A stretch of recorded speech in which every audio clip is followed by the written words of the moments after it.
Hit और pinch hitters की। Free hit और पिंच हिटर्स में मैंने लिया है shipping company, shipping corporation of India stock लिया है। उसका कारण बिल्कुल सिंपल है, जो सरकारी कंपनी फ्लेवर में है, इन तमाम चीज़ों के साथ साथ बाल्टिक ड्राई इंडेक्स को कल मैं देख रहा था जो 11 साल के हाइस पे पहुंच गया है।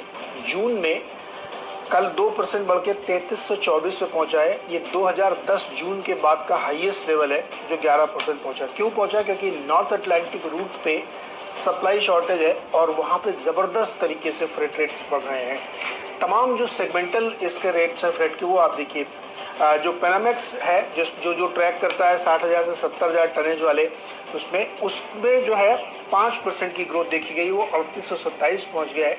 और जो इससे बड़े यानी 1.5 लाख कैपेक्स के कैपसाइज टनेज में करते हैं, उसमें 1% की ग्रोथ देखने को मिली है, वो 4000 क्रॉस कर गया है। और स्मॉलर वेसल्स जो बहुत छोटे छोटे वेसल्स को करता है, उसमें भी 22 पॉइंट की तेजी में देखने को मिली और 2900 पहुंच गया है। ध्यान रखिएगा, चाइना के एक प्रांत में बहुत सप्लाई शॉर्टेज हुई थी और उसकी वजह से वहाँ पे फ्रेट का प्रीमियम बढ़ा था और कार्गो का प्रीमियम बहुत ज़्यादा बढ़ गया था।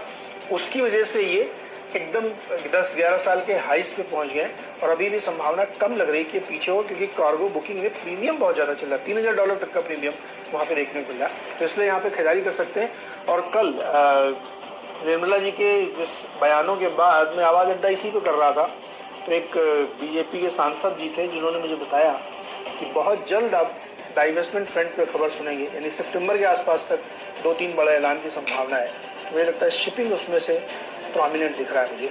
तो साथ ही जी शिपिंग में खरीदारी करके चलिए, इन्होंने भी उसका फायदा तो उनको मिलेगा ही। कल एक अपनी शिप जो उन्होंने बेची थी उसकी डिलीवरी कंप्लीट हो गई है, तो 400 टारगेट के साथ जी शिपिंग में खरीदारी कर सकते हैं। ये अड्डा के गेस्ट कल निर्मला ताई के अनाउंसमेंट से खुश थे कि नहीं थे, ट्रैवल टूरिज्म वाले?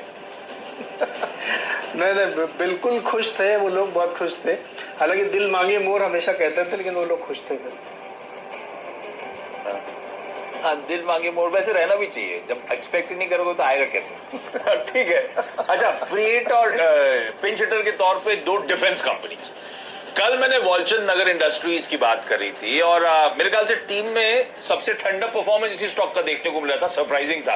हालांकि इन ग्रीन ही बंद हुआ था, लेकिन वॉलचंद नगर इंडस्ट्रीज पसंद आता है। मैंने कल मेंशन करी थी 2 की ट्रिगर्स। एक तो डिफेंस कंपनी वापस रडार पे आएंगी, टेंशन एस्केलेट हो रहे हैं, वो वीकेंड पे ड्रोन अटैक जो हुआ था। दूसरा, राजनाथ सिंह साहब लद्दाख के 2 दौरे तक में गए थे और अब फ्रेश डेवलपमेंट आ रहा है कि LAC फेस ऑफ में भारत ने 50,000 एडिशनल ट्रूप्स चाइना बॉर्डर की तरफ चैनलाइज करें, तो ऑफेंसिव मिलिट्री पोस्चरिंग हो रही है, बॉर्डर टेंशन एस्केलेट हो रहे हैं, तो वैसे भी ये डिफेंस कंपनी सेंटिमेंट पॉजिटिव हो जाता है। दूसरी इंटरेस्टिंग बात कि मैंने कहा था Q3 के नंबर्स में बढ़िया जंप था, तो आय में 40%, घाटा रिड्यूस होकर महज 7 करोड़ पे था। मैनेजमेंट आने वाले कुछ क्वार्टर्स में कह रहा था इन ब्लैक वापस आएंगे, यानी कि वापस प्रॉफिट्स क्लॉक करना शुरू करेंगे। तो ये उस थ्रेशोल्ड पे आके खड़ा हुआ है जब बैग इन बैगेज वाले ऑर्डर्स खत्म होने जा रहे हैं और अब जो हाल फिलहाल के ऑर्डर्स हैं उनसे ट्रैक्शन आना शुरू होगा। इसीलिए मैं कह रहा हूँ रडार पर रखिएगा। क्रिटिकल कंपोनेंट्स मैन्युफैक्चरर्स वैसे भी जिन जिन के नंबर्स आए, बहुत स्ट्रॉन्ग नंबर्स आते हुए नजर आ रहे हैं, तो